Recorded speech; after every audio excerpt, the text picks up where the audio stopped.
Welcome friends, how are you? Fine. बहुत लंबी छुट्टियों के बाद फिर से पढ़ाई शुरू करेंगे। कैसा लग रहा है? यस, अभी तो आप 11, 12 साइंस में आ गए फ्रेंड्स। 10वीं का रिजल्ट आपके हाथ में आ गया। Congratulation for such a nice result. Okay friends, सबसे पहले तो मैं आपको बहुत बहुत थैंक यू कहना चाहूँगा। क्यों? क्योंकि आपने हमारा वशिष्ठ ग्रुप ऑफ स्कूल पे इतना बड़ा ट्रस्ट किया फ्रेंड्स। आपके जो कीमती साल है, जहाँ पे हम आपको अपना ड्रीम को साकार करना है, उस दौरान आपने हमारे स्कूल को सिलेक्ट किया। फ्रेंड्स, विश्वास रखेगा, हमारा ये वादा है आपसे कि आप अंत तक आपका साथ निभाएंगे और आपके ड्रीम को कंप्लीट करने में जितना हो सके हमसे उतना मैक्सिमम हम ट्राई करेंगे और आपको आपकी मंजिल तक पहुंचा के रहेंगे फ्रेंड्स। ओके, तो मैं मनीष कायस्थ, आपका chemistry teacher. I am Manish Kayastha and I am your chemistry teacher. Students, today we are going to learn introduction of chemistry. आज हम केमिस्ट्री का इंट्रोडक्शन देखेंगे फ्रेंड्स। आज हमारा सबसे पहला लेक्चर है। तो केमिस्ट्री क्या होता है, केमिस्ट्री में क्या क्या पढ़ना रहता है, केमिस्ट्री के क्या फायदे हैं, कौन कौन से फील्ड में केमिस्ट्री का नॉलेज अप्लाई होता है, इन सब के बारे में आज जानेंगे। चलिए फ्रेंड्स, रेडी हो जाइए पढ़ने के लिए। ओके, तो सबसे पहले हम स्टार्ट करते हैं friends, what is chemistry? Chemistry क्या होता है? तो chemistry is a science that deals with natural and synthetic substance, composition, structure and properties. Chemistry एक ऐसा विज्ञान है जो कुदरती और जो कृत्रिम पदार्थ है उसकी संरचनाएं, उसका जो बंधारण रहता है, उसके जो गुणधर्म होते हैं, उस सबको डिटेल में स्टडी करता है। चलिए एक एग्जांपल से देखते हैं। तो टेबल सॉल्ट सबसे कॉमन चीज है। ओके, आप भी पढ़ चुके हैं इसके बारे में। तो सबसे पहले टेबल सॉल्ट का कंपोजिशन क्या है, फॉर्मूला क्या है? Yes, correct, NaCl। क्या है? NaCl। अब कोई पूछेगा इसका स्ट्रक्चर क्या है, ये NaCl कैसा होता है? तो हम बोलेंगे इसमें Na+ होता है और Cl- होता है। मीन्स ये पॉजिटिव और नेगेटिव आयनों से जुड़कर बना है, ये उसका स्ट्रक्चर है। एक क्रिस्टलाइन सब्सटेंस है। अगर इसको डिटेल में जाएंगे तो इसके अंदर plus minus plus minus plus minus minus plus minus, इस तरह से पूरा 3 डायमेंशन हर दिशा में फैला रहता है फ्रेंड्स। इसको बोलते हैं क्रिस्टल। प्रॉपर्टीज, सोडियम क्लोराइड की एक प्रॉपर्टीज के बारे में सोचेंगे, एक इसी प्रॉपर्टीज। चलिए पानी में डालेंगे, क्या होगा? टेबल सॉल्ट को पानी में डालते ही यस तुरंत ही डिसॉल्व हो जाएगा, डिसॉल्व वेरी फास्ट। तो इस तरह से एक एग्जांपल है। इस तरह के हमारे चारों ओर जितने भी नेचुरल और सिंथेटिक सब्सटेंस है, उन सभी का कंपोजिशन, स्ट्रक्चर और प्रॉपर्टीज को हम केमिस्ट्री में पढ़ेंगे। ओके फ्रेंड्स, चलिए आगे बढ़ते हैं। Chemistry is a science of molecules and atoms, ऐसा भी बोला जाता है। Chemistry is a science of molecules and atoms. यहाँ पे परमाणु और अणु की बातें ज्यादा की जाती है। तो यहीं से आगे बढ़ते हैं। केमिस्ट्री में सबसे पहले क्या पढ़ने को आता है? Yes, atomic structure. केमिस्ट्री को अगर शुरू करना है, कहां से शुरू करेंगे? तो सबसे पहले हमको एटम क्या है उसको समझना पड़ेगा। एटम क्या है? जॉन डाल्टन ने हमको ये वर्ड्स दिया है, एटम। यस, एटम किसका बना है? हम जानते हैं एटम दो पार्ट्स में डिवाइडेड होता है। एक होता है उसका न्यूक्लियस और दूसरा होता है उसके इलेक्ट्रॉन्स। न्यूक्लियस में रहते हैं प्रोटॉन्स, न्यूट्रॉन्स, और जो इलेक्ट्रॉन है वो ये न्यूक्लियस के चारों ओर ऑर्बिट में घूमते रहते हैं। बराबर। चलिए एक एग्जांपल उसका भी सोचते हैं। सोडियम का इलेक्ट्रॉनिक कॉन्फ़िगरेशन क्या है फ्रेंड्स? याद कीजिए, आप पढ़ चुके हैं आगे। हाँ, थोड़ा जोर डालिए मगज पे। यस, 2 8 1। याद आया? हाँ, ये जो न्यूक्लियस है उसके बाद पहली ऑर्बिट, उसके बाद में दूसरी ऑर्बिट और तीसरी ऑर्बिट। इस ऑर्बिट में इसके 11 जो इलेक्ट्रॉन है वो डिस्ट्रीब्यूशन रहता है उसका। जो पहली ऑर्बिट है उसमें 2 इलेक्ट्रॉन रहते हैं, जो दूसरी वाली है उसमें 1 2 3 4 5 6 7 8 इलेक्ट्रॉन रहते हैं। और जो तीसरी सबसे बाहर वाली है, आउटर मोस्ट, और जिसको वैलेंस शेल भी बोलते हैं फ्रेंड्स, उसमें कितने इलेक्ट्रॉन रहते हैं? 1।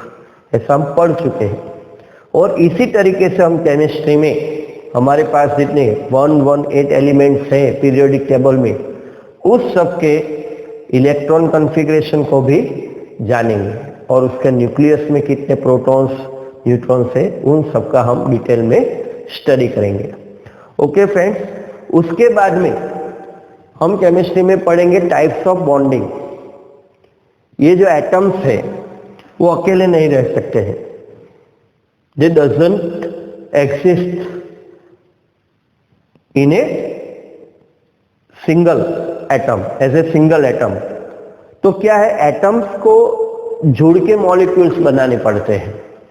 तो किस तरह से वो जुड़ते हैं, कौन सा इंटरेक्शन उनके बीच में होता है, तो उस इंटरेक्शन को हम बोलते हैं बॉन्डिंग।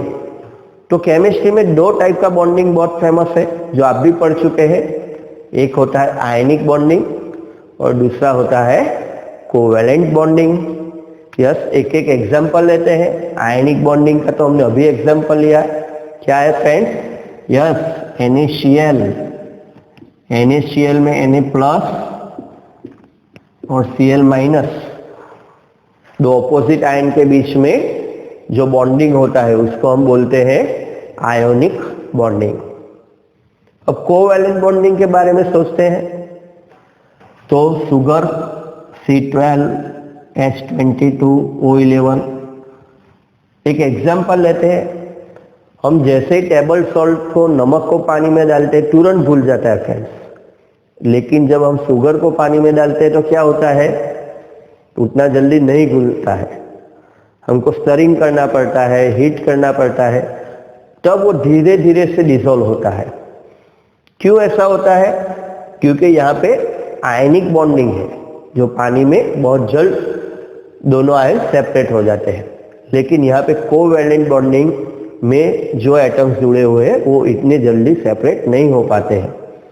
यहाँ पे फिर एक और एग्जांपल लेते हैं, जैसे कि H2O, NH3, या H और O के बीच में बॉन्डिंग है, N और H के बीच में है। यहाँ पे देखेंगे तो कार्बन हाइड्रोजन, कार्बन और ऑक्सीजन के बीच में बॉन्डिंग है। ये सारी जो बॉन्डिंग है फ्रेंड्स, ये कोवैलेंट बॉन्डिंग है, यहाँ पे कोई आयन नहीं होते हैं।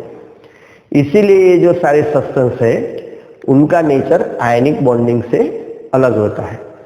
तो आयनिक बॉन्डिंग कैसी होगी, कोवैलेंट बॉन्डिंग कैसी होगी, ये सब हम केमिस्ट्री में डिटेल में पढ़ेंगे। बाद में आता है स्ट्रक्चर ऑफ कंपाउंड।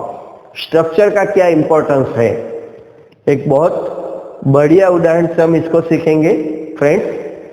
कार्बन के 2 एलोट्रोप्स बहुत ही फेमस है, एक है डायमंड और दूसरा है ग्रेफाइट। हम जानते हैं तीसरा भी बहुत फेमस है, फुलेरिन, जो आप 10वीं में पढ़ के आए हैं, कार्बन नैनो ट्यूब्स। लेकिन अभी हम सिंपल रखते हैं। कार्बन के जो दो इलेक्ट्रॉन्स है, एक है डायमंड और दूसरा है ग्रेफाइट। फ्रेंड्स, ये दोनों कार्बन के ही बने हुए हैं, दोनों में कार्बन एटम ही है, दोनों में कोवैलेंट बॉन्डिंग ही है। फिर भी दोनों की जो प्रॉपर्टीज है उसमें बहुत डिफरेंस है फ्रेंड्स। कार्बन का यूज हम ज्वेलरी में करते हैं, ग्रेफाइट का, डायमंड का यूज हम ज्वेलरी में करते हैं, और ग्रेफाइट का यूज हम कहाँ पे करते हैं फ्रेंड्स? यस, हाँ, पेंसिल में करते हैं। लिखने के लिए जो लीड आता है पेंसिल का, वो ग्रेफाइट का बना होता है। डायमंड जो है वो वर्ल्ड का सबसे हार्डेस्ट सब्सटेंस माना जाता है, जबकि ग्रेफाइट वेरी सॉफ्ट सब्सटेंस है। फ्रेंड्स, अगर कागज पे जब हम पेंसिल से लिखते हैं, क्या होता है? कागज घिसता है या पेंसिल का लीड घिस जाता है। यस, पेंसिल का लीड जो होता है वो घिस जाता है, इसीलिए हमको इसको बार बार शार्पन करना पड़ता है। और वो जो ग्रेफाइट के छोटे छोटे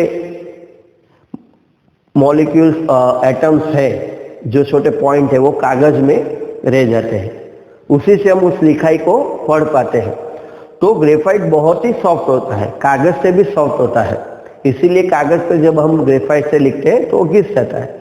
तो देखिए, एक है वर्ल्ड का सबसे हार्डेस्ट, सबसे सख्त, और दूसरा होता है सबसे नरम पदार्थ। तो ऐसा क्यों है? तो ये जो इसमें डिफरेंस है वो उनके स्ट्रक्चर के कारण है। जो डायमंड होता है उसमें एक जो कार्बन होता है, फ्रेंड्स, अभी हम बहुत ज्यादा तो नहीं जाएंगे डीप में, लेकिन थोड़ा देखते हैं तो आपको भी पता चलेगा कि स्ट्रक्चर का क्या इंपॉर्टेंस है। तो जो डायमंड होता है उसमें एक कार्बन, फ्रेंड्स, 4 कार्बन से जुड़ा रहता है। कितने कार्बन से? 4 कार्बन से जुड़ा रहता है। ऐसे ही हर एक कार्बन, और ये और 4 कार्बन से जुड़ा रहेगा, ये और 4 कार्बन से जुड़ा रहेगा, ये और 4 कार्बन से जुड़ा रहेगा, ये आगे जाके और 4 कार्बन से जुड़ेगा, एकदम स्ट्रॉन्ग बन जाता है। और जो ग्रेफाइट है फ्रेंड्स, ग्रेफाइट में एक ग्रेफाइट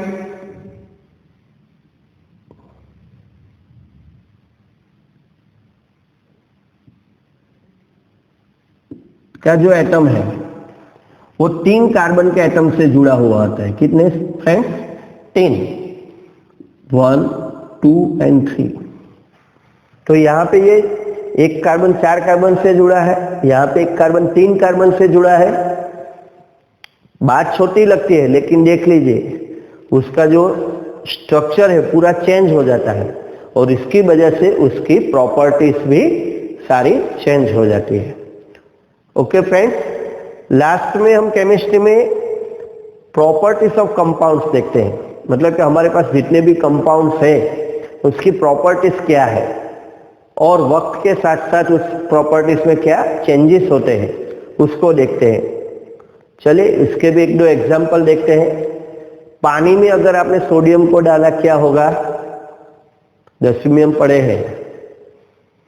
यस, पानी में जैसे ही सोडियम को डालेंगे फ्रेंड्स, वो एकदम से ब्लास्ट हो जाएगा। क्यों ऐसा होता है? Sodium is a highly reactive metal. जो सोडियम है बहुत ही रिएक्टिव है और बहुत ही फास्ट, फ्रैक्शन ऑफ सेकंड में उसका वाटर के साथ जो रिएक्शन है वो कंप्लीट हो जाता है, और इतना हाइड्रोजन उसमें से प्रोड्यूस हो जाता है कि ब्लास्ट हो जाता है। और 1-2 बात को डिस्कस करते हैं। अगर आप फ्रूट से उसको कट करके ओपन में रखेंगे, ओपन एयर में रखेंगे, क्या होगा? थोड़ी देर बाद क्या देखने को मिलेगा? यस, उसका जो स्किन है पूरा, उसका जो कलर है वो टर्न हो जाएगा, चेंज हो जाएगा। क्यों होता है? हाँ, जो ऑक्सीजन रहता है हवा में उसके साथ उसका रिएक्शन होने लगता है। जो हमारे पास आयन है, अगर उसको पानी के साथ कांटेक्ट में रखेंगे लंबा समय, क्या होगा? पूरा कोरोजन, पूरा कोरोसिव हो जाएगा कि देखने को भी वो अच्छा नहीं लगता है। तो ये सब होती है properties of compound, physical properties, chemical properties, इन सब का हम केमिस्ट्री में स्टडी करेंगे फ्रेंड्स। तो अब हम केमिस्ट्री का इंपॉर्टेंस क्या है वो डिस्कस करेंगे। चलिए सोचते हैं जरा, हम जो इतना सब केमिस्ट्री पढ़ेंगे तो कहाँ पे दिखाई देता है, क्या करता है केमिस्ट्री हमारे लिए, कौन कौन सी जगह पे, कौन कौन से फील्ड में यूज होता है केमिस्ट्री। चलिए जरा आप जहाँ पे बैठे हैं, जिस रूम में बैठे, चारों ओर थोड़ी अपनी नजर घुमाइए, देखिए कहाँ कहाँ पे केमिस्ट्री है, कौन कौन सी चीजें आपके लिए केमिस्ट्री ने बनाई है। चलिए देखिए, स्टार्ट कीजिए। ओके, अभी जो आप कागज पे लिख रहे हैं, पेपर, वहीं से स्टार्ट करते हैं। किसने बनाया है? केमिस्ट्री ने। ओके, आप जो भी पेन यूज कर रहे हैं उसका जो बॉडी होता है पूरा प्लास्टिक मटेरियल है। प्लास्टिक के तो बहुत सारे यूज है, हम तो थोड़े थोड़े जितने हम देख पाते उसकी बात करते हैं। तो प्लास्टिक की चीजें केमिस्ट्री बनाती है। और देखिए, okay, metals and alloys, gold, platinum, silver, stainless steel, nichrome, ये सारे एलॉयज कौन बनाता है? जमीन में से जब हम ये मेटल्स को निकालते हैं, अगर आयन को निकालना है, क्या है, सीधा आयन मिलता है? 10वीं में आप पढ़ चुके हैं? नहीं फ्रेंड्स, उसकी जो और होती है वो हमें मिलती है। फिर बहुत सारी केमिकल प्रोसेसेस हमको करनी पड़ती है, उसके बाद जाकर हम मेटल को निकाल पाते हैं और उसके डिफरेंट डिफरेंट एलॉयज हम बनाते हैं। ओके, और क्या दिख रहा है? मेडिसिन्स, मेडिकल साइंस, दवाइयाँ, चारों तरफ देखिए कितनी दवाइयाँ, फार्मेसी के स्टोर में जाइए, पॉसिबल है आज इस दवाइयों के बिना हम टिक पाएंगे? ओके, और कलर्स, डाइस, कलर्स। चलिए और सोचते हैं, देखिए अपने चारों ओर, यस, ग्लास, कांच साइंस बनाता है। ये फुल्ली मैन मेड सब्सटेंस है फ्रेंड्स।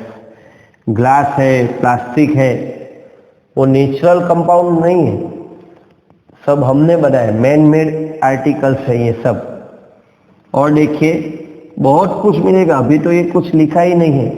ओके, सुबह से हम सबसे पहले जब सुबह में उठते हैं, सबसे पहले चले बाथ लेने जाते हैं तो क्या यूज करेंगे हम? Soap, yes, toothpaste,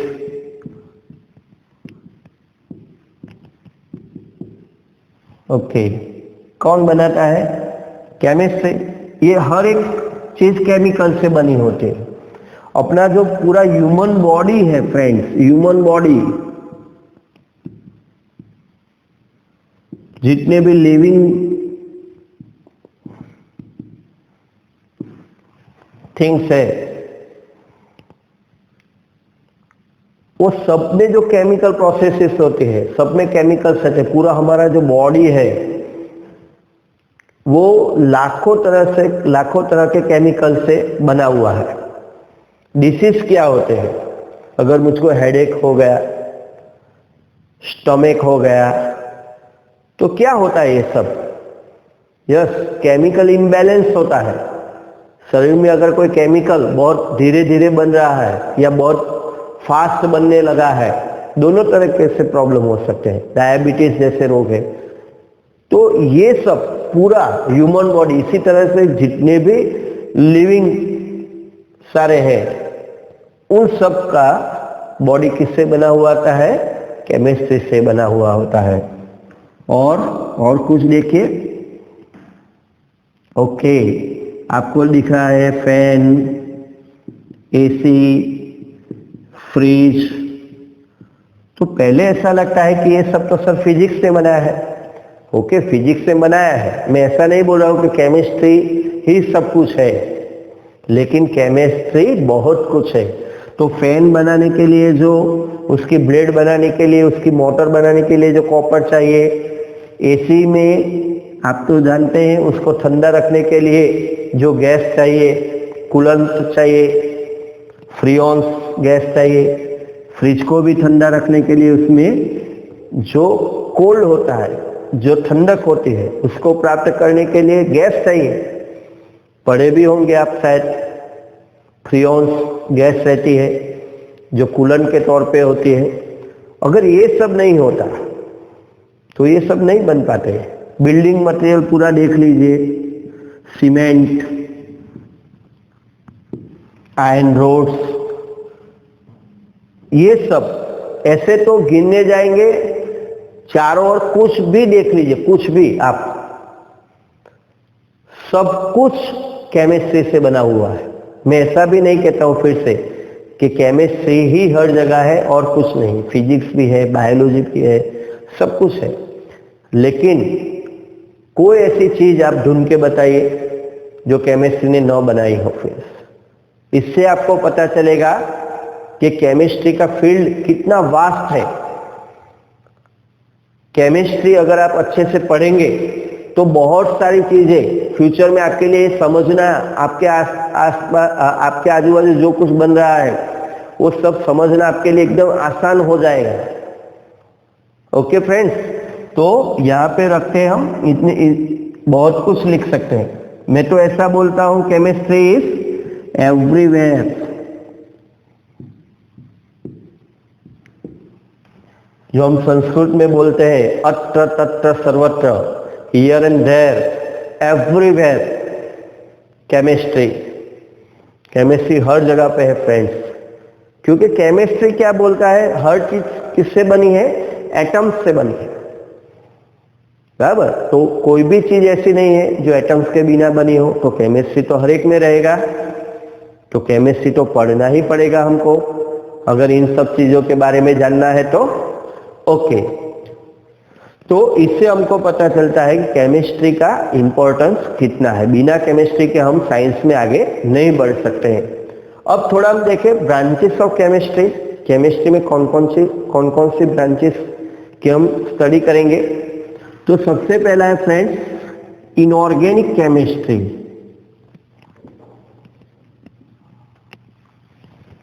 inorganic chemistry में हम जो हमारे पीरियोडिक टेबल में सारे एलिमेंट्स है 1 से लेके 118 तक, उन सब का हम डिटेल में स्टडी करेंगे, बराबर है। उनकी क्या प्रॉपर्टीज है, उनका क्लासिफिकेशन क्या है, वो सब देखते हैं। दूसरा है ऑर्गेनिक केमिस्ट्री।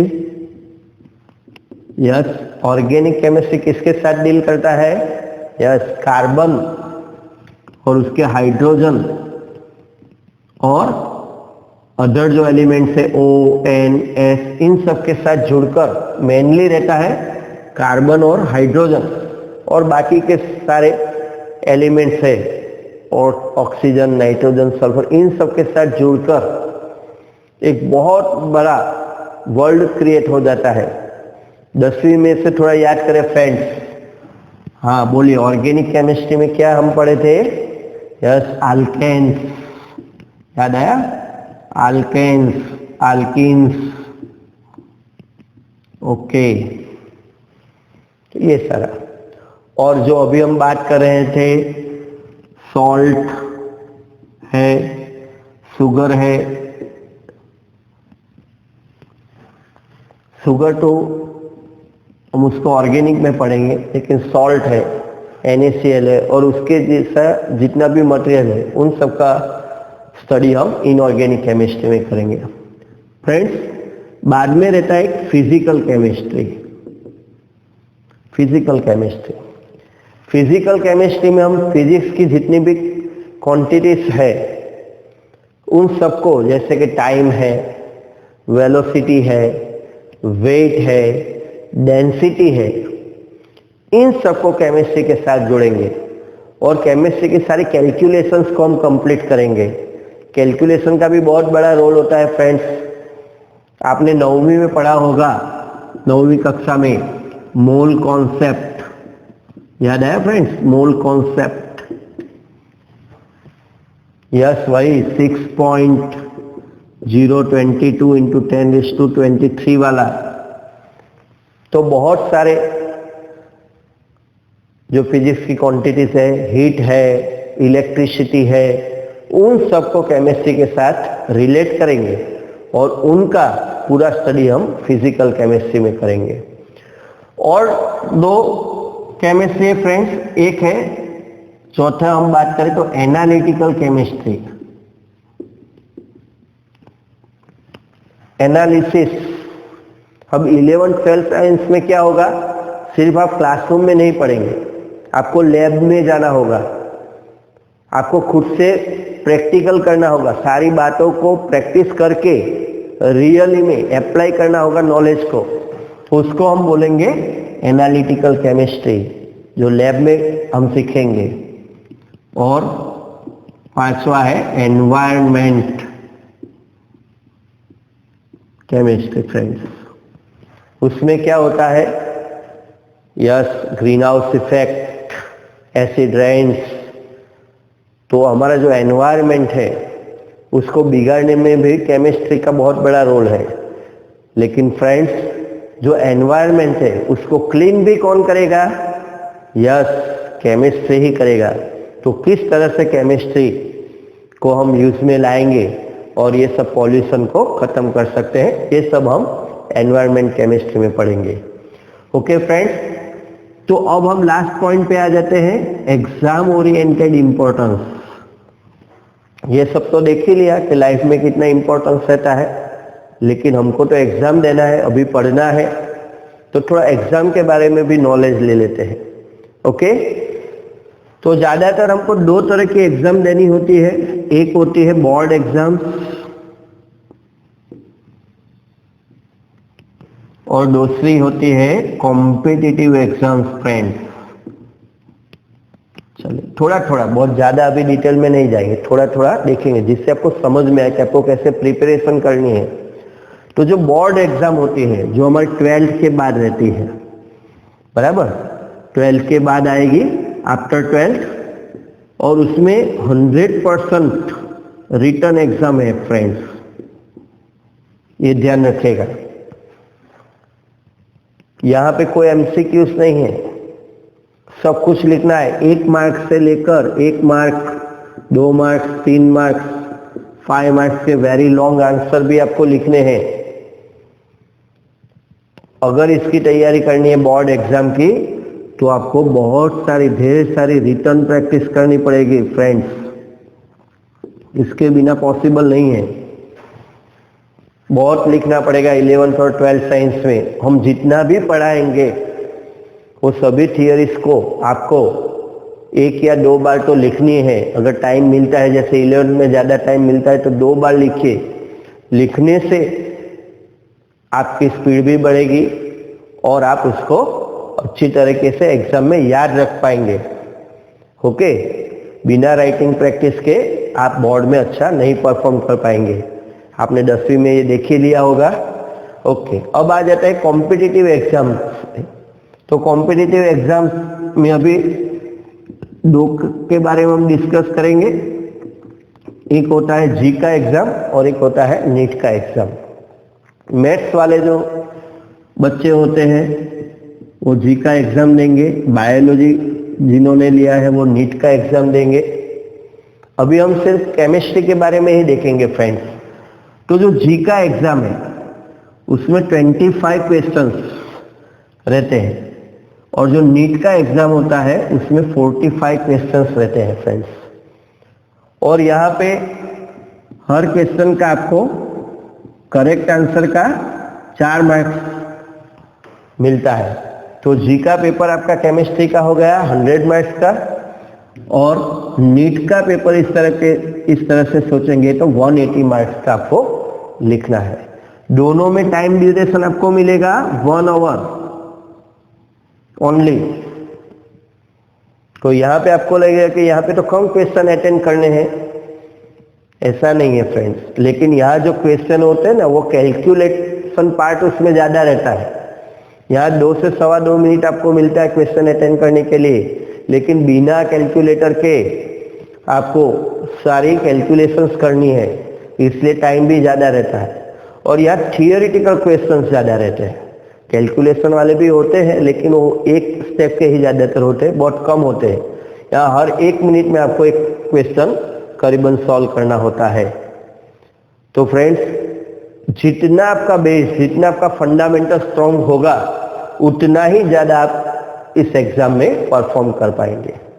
फ्रेंड्स, एक बहुत ही इंटरेस्टिंग बात है, ये जो जी और नीट की एग्जाम है, उसमें सबसे स्कोरिंग सब्जेक्ट कौन सा होगा? सोचिए, दोनों में सबसे स्कोरिंग सब्जेक्ट है फ्रेंड्स केमिस्ट्री।